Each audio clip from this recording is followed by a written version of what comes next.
Hi, Dave. Hi, what's up, guys? So please tell us something about your talent, being an artist. So my name is Dave Lamar, and I've actually been under Cornerstone since I think 2009 or 2010. Um, but at that time, I was with my brother, and duo kami with the Lamars.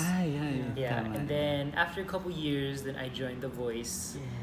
Made it up to battle rounds. I was on Team Sarah. Yes. And then after that, I went to the States, tried out for American Idol. I made it up to Hollywood Week naman doon. And then after that, I came back here.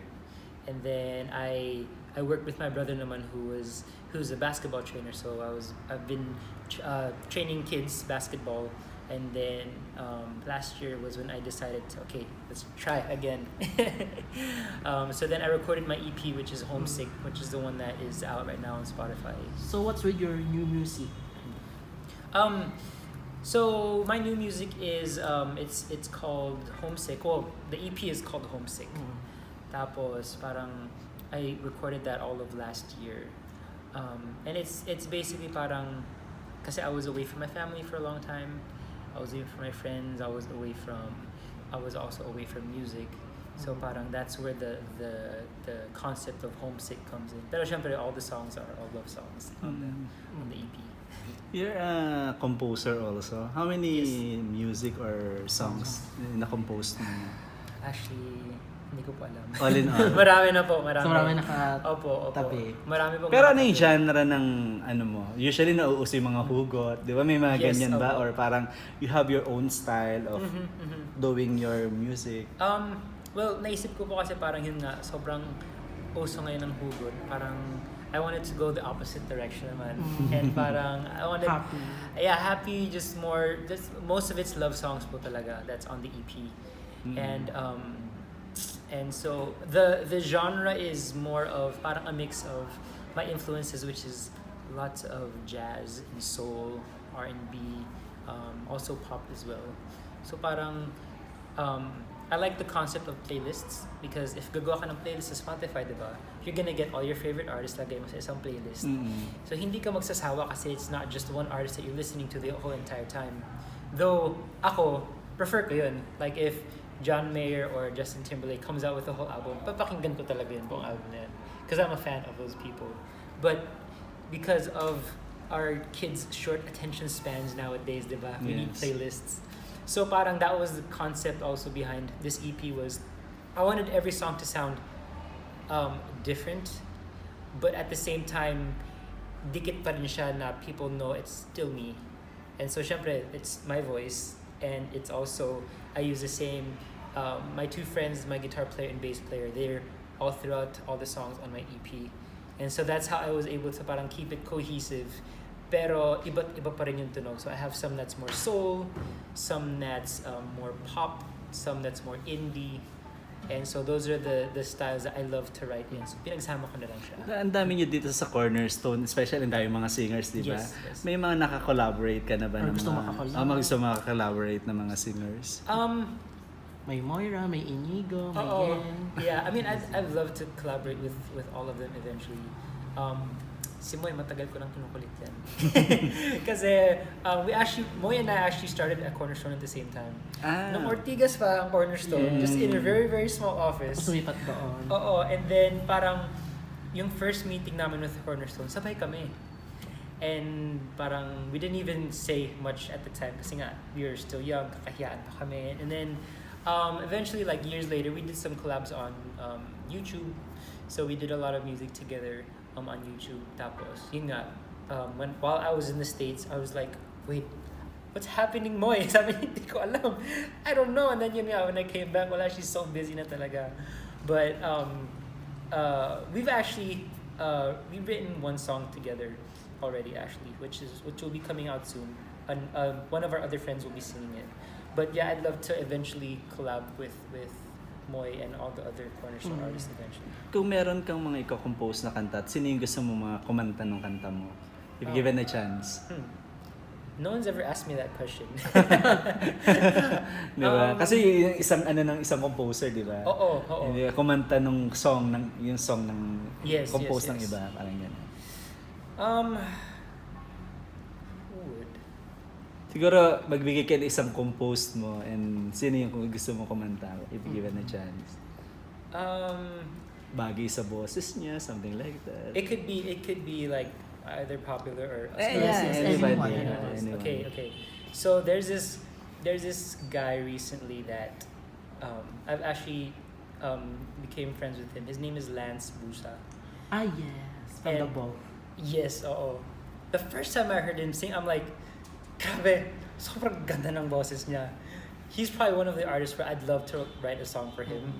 And also, I don't think he's a songwriter, so parang I'm like, sige, sulat na kita ng kanta, bro.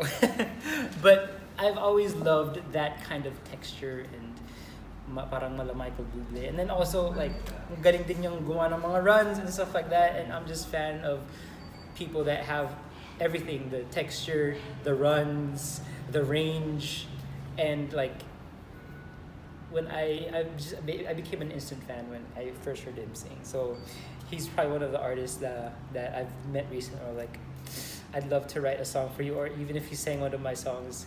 Though parang feeling ko ma-intimidate ako kasi he'd probably sing it way better than me. Kasi pantaas ang boses niya. Oo, pero sobrang galing talaga niya. He's really good. During your hiatus, what did you realize or learn during your hiatus? So during the times when hindi ako masyadong nag-gig, I still constantly kept writing talaga. And parang that was the one thing that I realized is if music wasn't meant for me, bakit ang dami ko parang nasusulat na kanta? So parang yun yung naging sign mo para bumalik. And so yun yung parang naging sign ko na para like to just continue on pursuing it talaga. Because I just whenever I'd write a song and I'm like, I feel like this is a really good song. And I feel like God was just kept giving me inspirations and music to write. Parang if this is not something that God wanted me to do, why does He keep giving me songs? And just out of the blue, I'd be able to sit down and just write a song. And even some of these songs off the EP, parang I wrote them in like less than an hour, parang 30 minutes, nasulat ko siya.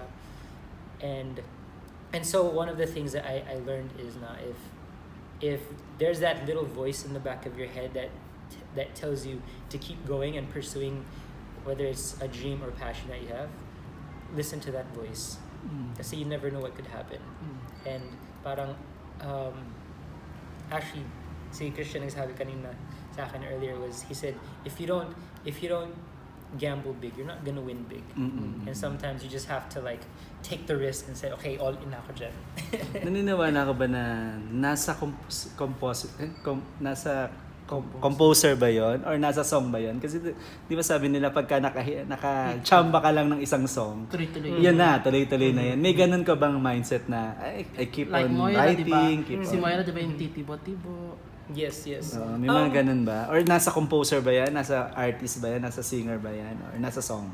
Well, so a lot of people yun po yung what they say is and a lot of people have told me that din na parang it just takes one song tapos ano na yan, parang tuloy-tuloy na yan. And I do believe that parang it can be one song or it can be a compilation of a bunch of songs din. Na parang people hear your music in gigs or they hear it on Spotify on some playlist and parang wait, I like this song, and then wait, like here, ito na naman siya, I really like this song. And hanggat sa syempre when you and everyone hears of the artist now, they don't realize na it's all those little moments that led up to that really big moment. Parang kay Moy, people don't realize that she had been releasing songs and covers on YouTube for years, and parang she just stayed consistent, diba? And she's kept writing her music and parang getting better at her craft of songwriting din. And nakakatawa kasi when Moy and I first became friends, hindi masyado nagtagalog si Moy. But like lahat ng mga songs na it's like Tagalog. I'm like, paano yan? Like ang galing lang talaga. So it really shows na like it was something that she was just super gifted at. And parang she stuck with it. And so it wasn't just na yun nga, if she just would depend on just that one song, but then, paano niyo susundan, diba? Yeah. So she had to keep writing. And so it was that one song that shot her up to the success that she is now. But she's able to sustain it because ang dami na yung nasulat. Songs that were just as good. Pumasok ba sa isip mo rin na if hindi yung music sa akin, try ko kayo mag-artista. Di ba? Parang ganun. Actually, when I came back from the States, parang May mga offer din ba? May mga ganun wala ba? namang mga offers, pero I had done a lot of auditions then when I came back from the States. And parang I mean, music is my number one passion. If I can just like sing and write for the rest of my life, masaya na ako dun. Syempre, I'm open din naman to other opportunities. And during the time when I wasn't producing or when I wasn't doing gigs, the other thing that I love also to do is be behind the camera. And yung music video ko actually that we shot recently, I was the one who did most of the editing doon sa music video. So and I had done some music videos also for friends, and I'd done some just like commercials as a freelance video editor and videographer. So I've always loved being behind the camera. And parang it's one thing to like write a song, diba? Lalo na if it's like something that's very personal. Like you have to really put yourself out there, diba? As a singer and a songwriter. But parang as an actor, it's another level. It's another level of putting yourself out there talaga. Especially in today's social media world. And so yun nga, I did a bunch of auditions and I didn't get callbacks for any of those. So parang that's when I was like, ayoko na. Music na lang ako. I'll stick to the music na lang muna. So, ano yung mga plano sa'yo ng Cornerstone? So parang for this year, what we really wanted to do was just keep releasing more music. Parang to build up my catalog on Spotify and iTunes, and so yun nga, we released a 6-track EP noong Feb.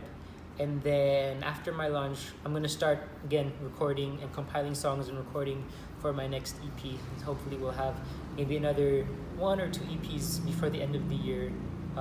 Kasi parang not a lot of people know of me yet. So when they do find my music, then at least pag pumunta sila sa page ko, like, oh, there's a lot of music here. So marami na silang pwedeng pakinggan. Ipon ka lang, no? Parang, Ipon lang, oo. And like, Parang parang like you said, parang it could be like one song that a director likes and like, I want that in my movie.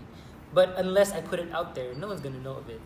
So parang for this year, that's the one thing that we really wanted to do, is just keep putting music out, doing gigs, prod nights with Nagsasabit ka other rin ba artists. ng mga songs mo sa mga himigandog, sa mga pipa? Oo, I did. I've tried a couple times. Yeah. But Wala pang nakakalusot. wala pa nakakalusot. Yeah. And feeling ko din is because a lot of the songs kasi are Tagalog. And I actually only started writing Tagalog songs last year lang. I wrote like maybe 1 or 2 when I was young, pero parang like nakornihan lang ako. And then I got just feedback from other people. I was like, no, we don't really use that term pagdating sa songs. I'm like, but we use that term every day when we talk. Kasi parang when I write songs, it's very conversational. And syempre there's a lot of songs that are very poetic, diba? But I always felt like Tagalog songs needed to always be poetic.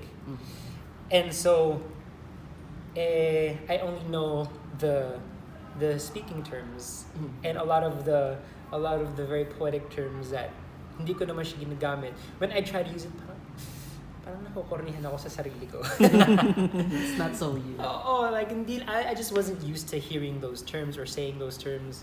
But a couple of my friends, they kept encouraging me last year na, Brad, magsulat ka ng Yes, Tagalog. this year may himig handog ulit. Yeah. Oh, Pero hindi ko na siya pwedeng i-release kasi or ibigay sa kanya kasi na-release ko na eh. Hindi, make Mga make iba, another. I have to start writing more, try to write more Tagalog songs. But yeah, there's actually 2 Tagalog songs on the EP. And so yeah, those are the 2 first Tagalog songs that I wrote last year.